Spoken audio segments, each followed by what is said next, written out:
A hero's welcome for Russia's foreign minister. State television says 1 million people took to the streets of Damascus and Aleppo to thank Russia for its unwavering support of Syria. Crowds cheered, waving the Russian, Syrian and Hezbollah flags as Sergei Lavrov's motorcade drove past. Lavrov brought a letter from the Russian president to the Syrian leader Bashar al-Assad.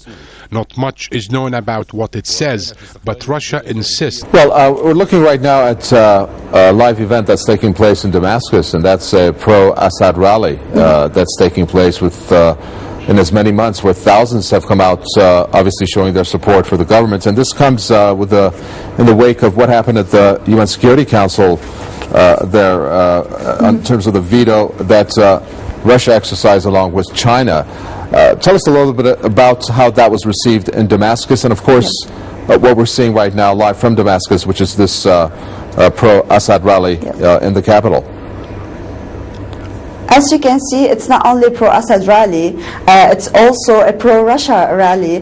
We have Russian and Chinese flags all over, people all over Damascus. If you go to Damascus streets now, you're going to see it crowded with people who saluting and welcoming the Russian Foreign Minister Sergei Lavrov.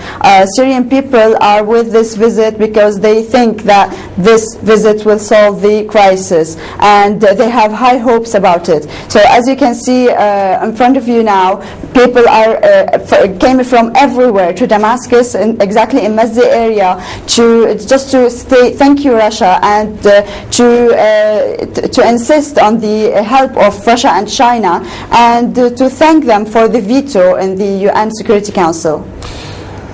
Well, Russia, this news of Russia and China's veto has been twisted in some sense by the Western media, that the Russian and China as countries are siding with Assad in terms of what they're perceiving as killing taking place on the ground. But they're not really seeing the other side of the coin, and that is for Russia's efforts to try to disarm the people who are fighting against Syria and the Syrian army.